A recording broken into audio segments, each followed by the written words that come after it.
the students told me, brother, sorry, the element is spoiled, but we have prepared water for you.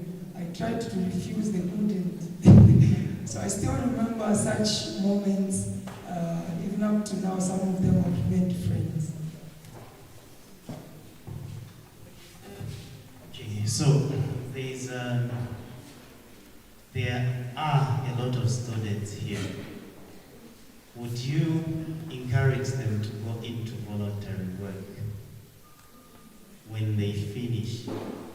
Because there is this hope that each student has when they get to the final year. They feel like, even though there is unemployment in Zambia, my case will be different. Even though there are teachers, even though teachers haven't been employed in 5 years, my case will be different. I trust the big God. So, would you encourage students to go into voluntary work? And if you would encourage them to go into voluntary work, what are some of the benefits that you find in voluntary work? Of course, we've heard you say the pay was minimal, you could barely manage to keep up with what you needed. But why would you encourage someone to go into work where they'll barely keep up with what they need, if you would encourage them to go into voluntary work? Yes, I would. I would strongly encourage someone to volunteer. And this voluntary shouldn't just be limited to ministry work. You can volunteer even in a secular company. The benefits are enormous. For me, I started volunteering while I was still a student. I used to teach at a community school near my university. So in terms of benefits, the first one is that you learn and pick certain skills and knowledge that you wouldn't pick in a classroom. So it gives you that opportunity to learn. And for every graduate, your first goal should be to acquire knowledge and experience.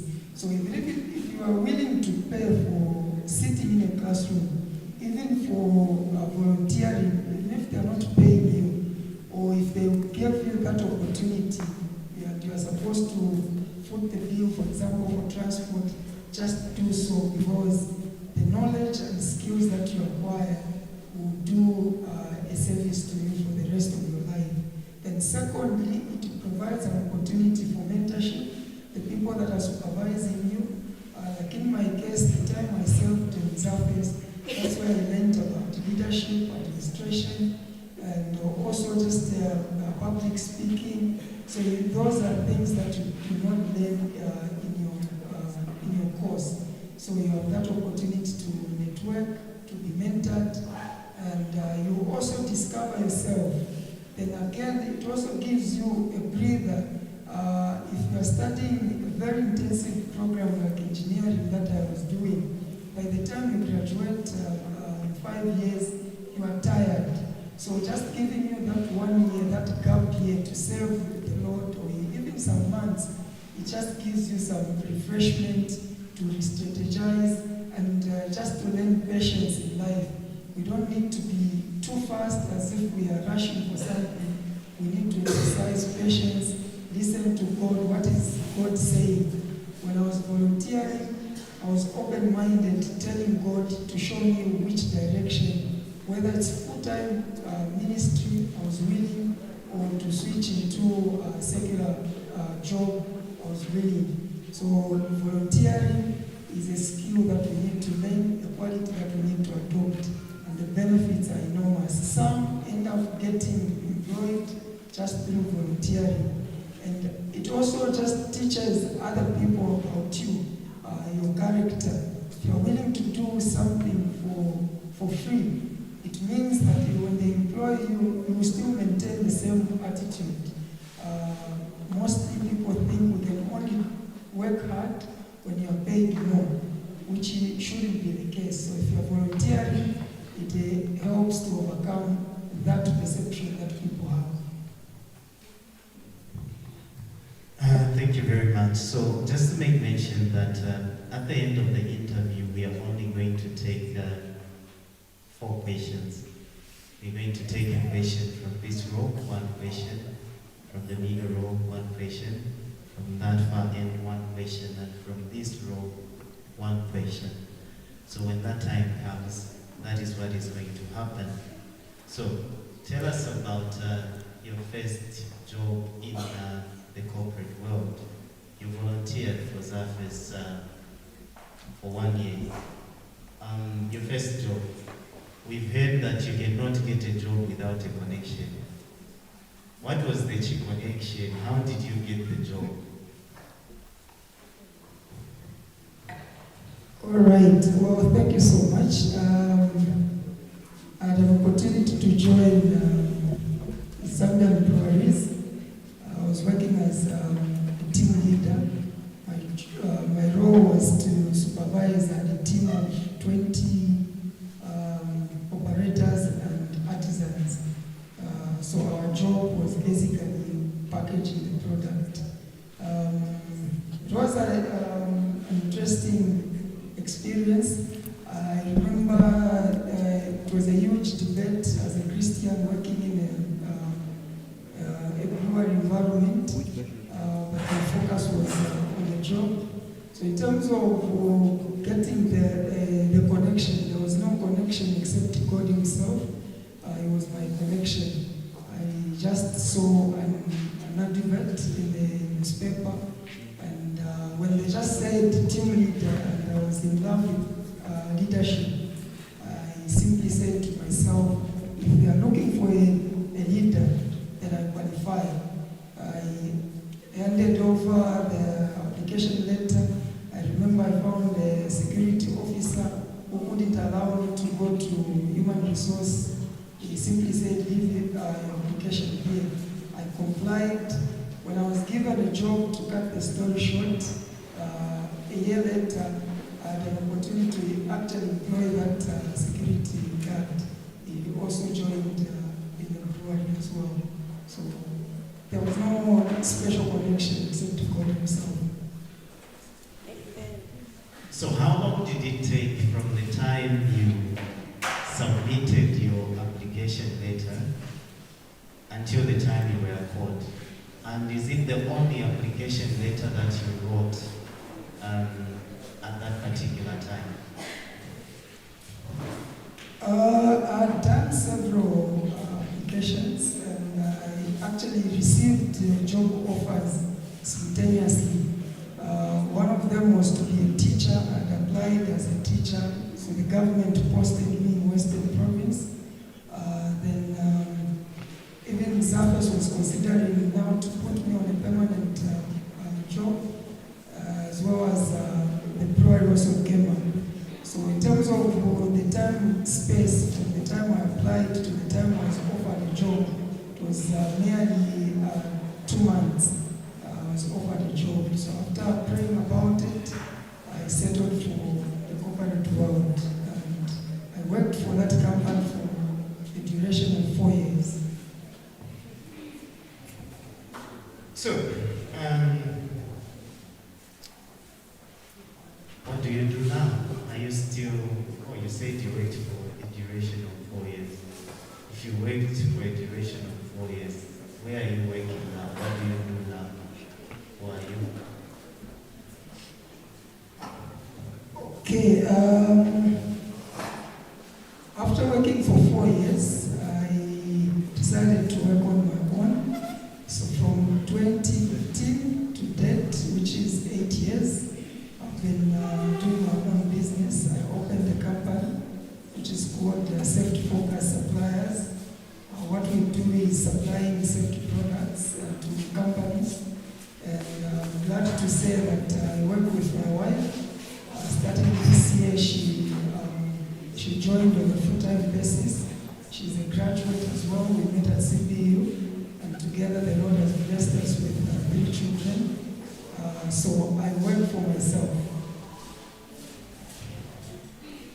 Okay, you mentioned several things. It's like You've applied for employment, you've done business, you've done it all. So how easy, how smooth a ride is it to set up a business? What are some of the challenges that you as an individual faced when setting up a business? And there is this emphasis now by the government to say youth have to be innovative and creative, they have to set up their own businesses, they have... What do you think is the biggest challenge when it comes to one setting up their own business? What do you think are the advantages of one running their own business as compared to working? You worked in the corporate world as compared to working in the corporate world. And give arguments for both the corporate world and running an own business. The starting point before you either start a business or join the corporate world, the starting point is knowing the purpose of your life. It's very, very important. That gives you the compass, the direction that you need to take. Before you even get to education, even myself, I tell myself, the biggest qualification I have is that I'm a Christian. So salvation should come before education. This is very important. It will guide you every decision that you make in the corporate world or in a business. Both of them have advantages and setbacks. Both have challenges and successes. You shouldn't join the business world simply because everyone is doing it or because you have failed to secure a job. You need to have a sense of calling. You need to know that even in business you are serving God, or in a job you are still serving God, and that is why salvation should come first. When it comes to the job, the corporate world, the advantage is that there is security. You are assured of your salary at the end of the month, and you are assured of your pension at the end of your work life. Those things might not be there in the business. You need to take personal responsibility. So that sense of security. On the part of your business, there's adventure, there's freedom. You decide when to work, how long to work, who to work with. You have all those decisions to make, which can also pose a challenge to someone if you do not have for the decision-making skills, because there are a lot of decisions to make. So do not choose the business thinking that in business there's less work, I'll be my own boss, I'll be just sleeping, workers will be doing my job. Work actually is more in the business than in the job. In the job you are alone, others are doing accounts, others are doing marketing, production, but when you choose to work for yourself, you need to know how those things are done, even if you are not the one who is doing, because you'll be required to make decisions. So there are so many advantages. Of course, being in business, I would highly recommend business. I would strongly advocate for business. Once the business succeeds, there's no limit to how much money you can make. In a job, if your salary is 10,000 kwacha, no matter how much work you do, whether you do more or less in that month, you'll still be paid the same amount. But in business, if you make 5 orders to make 10,000 kwacha, and the following month you make 10 orders, you can make 20,000. You can double the money within the short period of time. So if you truly want to make more wealth, then the business route is better. Of course, you need to know the target market, the business opportunity which you want to take. just venture into something without proper knowledge. Do your research, talk to those who are already in business, they'll give you guidance. So, at this particular point in time, did you get the point that he decided to marry? Yes. Did you hear that? Yes. Are you sure? He decided to marry. At this particular point in time, we're going to take questions from the audience for our guests, one from each row. So where are we starting?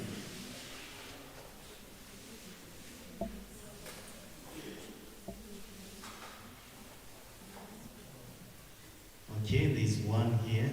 So we'll start from here. We'll go there. So can we see someone there so that we move quickly? Okay. No question there. We move on here. Okay, there is a question at the back. Where? Okay, I've seen. Okay, one here, one here, one here. So we'll start from here. So we'll just ask for those who have questions, just to quickly come in front and ask a question. Even at the back, you can please come through, and over here too.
So the second question for him, in that one, how can you help?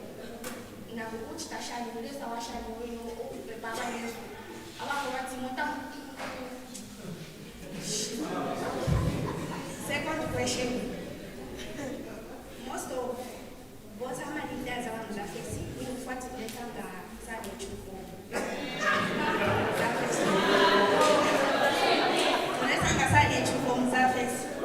So my question is, what characters do you find in ladies about Muzafesi, or maybe Palesa, maybe na women for Adile, Kachina Mishishi, and fishing.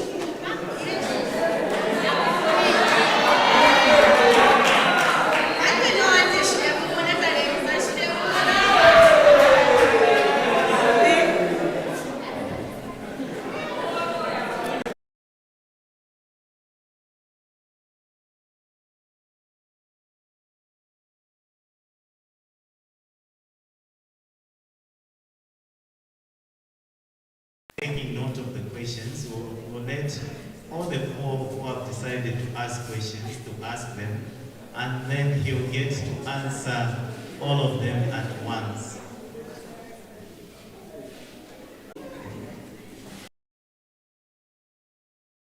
Yes, Speaker, you have worked before in the industry. You worked for a company before, and now you are working for yourself as a student, and you know the situation at hand in our country.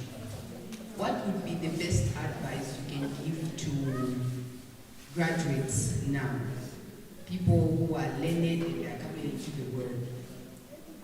What do you think should be their focus, their perspective or focus? Is it just trying to get a job? Would it be that you would advise how our country is, how the economy of our country is, how best can you advise looking for jobs and what and what? What do you think, according to your understanding and what you have seen, would be the best way to approach this situation? Okay, thank you so much. My first question is about voluntary working, where I'm having a situation of I'm not paying for myself, but the money is coming from my parents. And actually, they know that the moment I finish, I'll begin to bring something on the table. And they find out to say, your son has dedicated his life to be working voluntarily instead of finding money. I'm putting it in a sense where I have given just myself to say, I want just to work for God, maybe the way you put it to say 1 year. Now, is it a calling that you have heard the voice to say, when I perish with them, for their qualesa? Now, it is a personal decision, because I'm looking at a lot of things. Number one, the clothes a person will begin to wear, and the food the person will be taking, looking at the family background where I'm coming from as a person. So is it a mandate, like a personal desire, or it is a voice from God? The number two, it is concerning a marriage where you have found a partner. I'm doing teaching and my partner is doing maybe medicine. Now, how is it possible that I'm able to convince her to say, I want to open schools so that she can stop that medical project, career she pursued, so that we can work together as a team.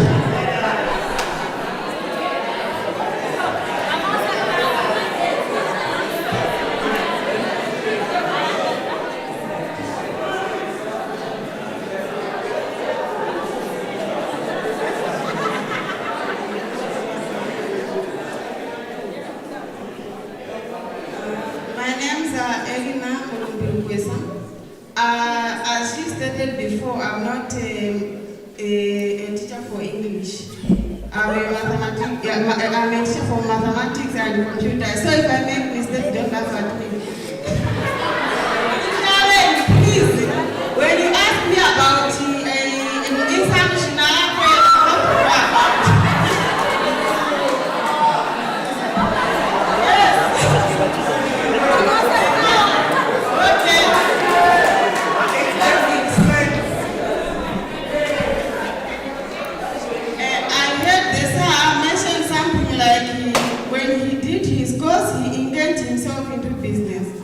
and he also said something like, when you are doing business, you should first put God first, so that he should be guiding you in whatever you'll be doing. Now, my question is, I've seen a lot of people, or a lot of students, when they finish, they get relaxed. They don't engage themselves into any businesses, they wait for them to be deployed. Maybe I'm 5 years, I catch him so sad, the power of church, what encouragement? How do you encourage such kind of people? This is my question.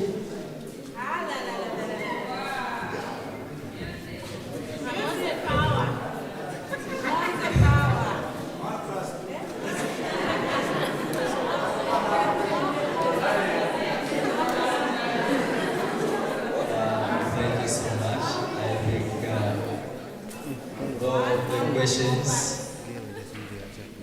seems to be similar, but I believe and I know that out of this conversation that we are having, some of us, we are in the process that we are calling healing. And above all, we need to remember and we need to know that sometimes we need to be real.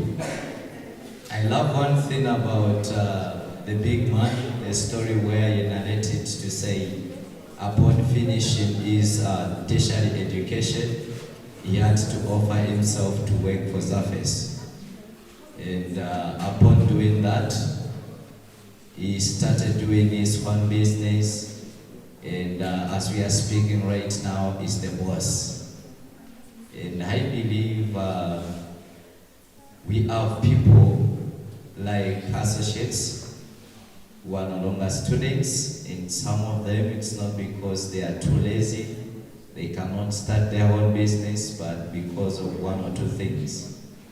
But my concern is, I think over this one, I don't know if I can put it to be more like you try to advise people who have graduated, and maybe some, they can have an opportunity, they are doing something, a situation whereby I'll give an example in a name in Kachenga, where I'm a teacher by profession. I completed in 2020, that's when I graduated, and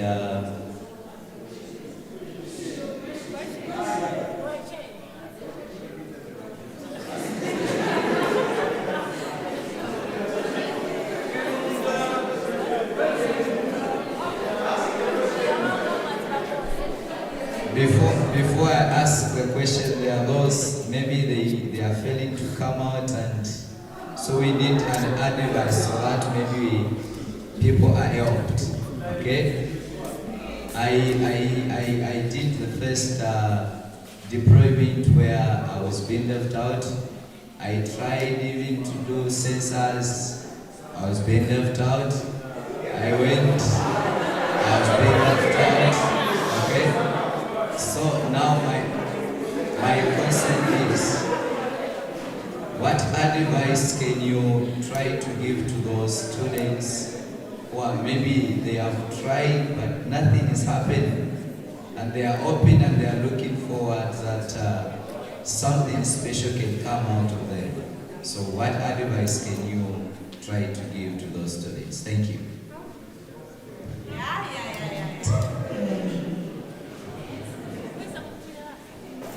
Thank you so much for all the questions. They are very important. The first one was talking about the challenges from the time you are born.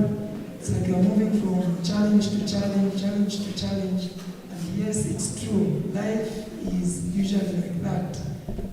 Most of us can relate. From the time we are born, we've been encountering challenges from time to time. Very few